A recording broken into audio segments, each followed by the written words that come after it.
notre fille commune. Une violence de plus pour moi, une attente supplémentaire, des frais, des questions, encore une fois, auxquelles je dois répondre. Mon avocate saisit donc la JAF en référé en novembre 2021. Nous aurons le délibéré en mars 2022. J'obtiens l'exercice de l'autorité parentale exclusive et ses droits de visite et d'hébergement sont réservés. Ce n'est que provisoire. Nous saisissons encore une fois la JAF pour statuer au fond. L'audience se tiendra le 7 avril 2023. C'est seul face à cette justice, seul face à la lenteur des procédures, abandonné en grande partie par mon entourage qui, comme si c'était contagieux, ne prendra aucune nouvelle de mes enfants, de mon état. Le procès en correctionnel s'est tenu le 17 novembre 2022. Il est reconnu coupable d'agression sexuelle sur mineur par un majeur ayant autorité sur les victimes. Oui, victime, avec un grand S, sur mes 2 filles. Il est condamné à 36 mois de prison, dont 6 avec sursis probatoire, assorti d'une obligation de soins, d'une interdiction d'entrer dans le département du Rhône et de contacter les parties civiles, ainsi qu'une interdiction d'exercer une activité professionnelle ou bénévole en rapport avec des mineurs à titre définitif. Il est également inscrit au FIJEX. Malgré tout, 4 mois après, il sort de la maison d'arrêt.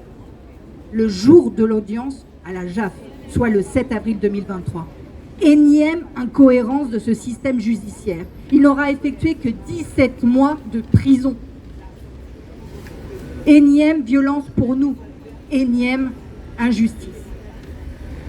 Il souhaite récupérer l'exercice de l'autorité parentale, ses droits de visite et d'hébergement. Lors de cette audience, le juge se montre favorable à sa demande, avançant le droit du parent à entretenir des liens avec son enfant. Le délibéré est annoncé pour le 9 mai. Moi, maman protectrice, maman coupable, je ne vis plus. Chaque jour, je réfléchis, j'essaie de comprendre pourquoi en France, en 2023, la justice pourrait donner à un homme pédophile, à un père incestueux, quelque droit que ce soit sur un enfant de 2 ans et demi.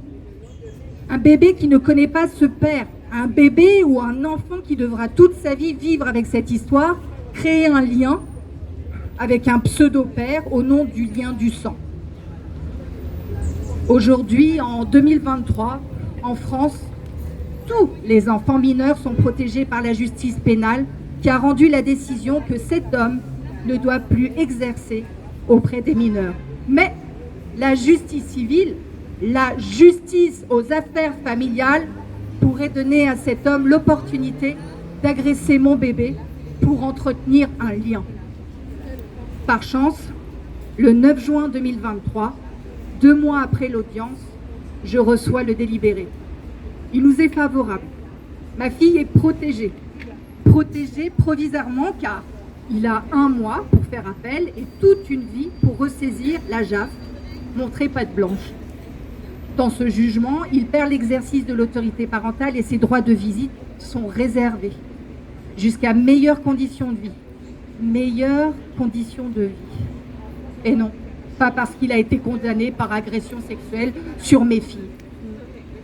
Je maintiens depuis octobre 2021 mon désir de ne pas confier ma fille à ce pervers. Je suis cette maman protectrice et je serai sûrement un jour cette prochaine Alicia, Sophie, Valérie que l'on condamne et qu'on le condamnera pour non-représentation d'enfants. Nous, les mères protectrices, nous devons combattre cette justice injuste, cette justice violente. Nous devons combattre ces lois, nous sommes seuls, nous ne sommes pas entendus. Nous vivons avec cette épée de Damoclès, le cul entre 2 chaises, entre la protection de nos enfants et la peur que nos enfants soient un jour confiés à leur bourreau, si l'on est condamné pour non-représentation d'enfants. Le comble! Nous, victimes collatérales, victimes de ces gens violents, victimes de la justice, de cette attente, de ces démarches et procédures qui ne devraient même pas exister, nous sommes seuls à affronter tout ça. Alors je témoigne aujourd'hui pour que mon histoire se sache, pour que cette fin provisoirement heureuse puisse donner la force à d'autres mères d'y croire. Je témoigne pour que la honte change de camp. Il devrait avoir honte. La justice devrait avoir honte. Merci. Merci à elle. Merci.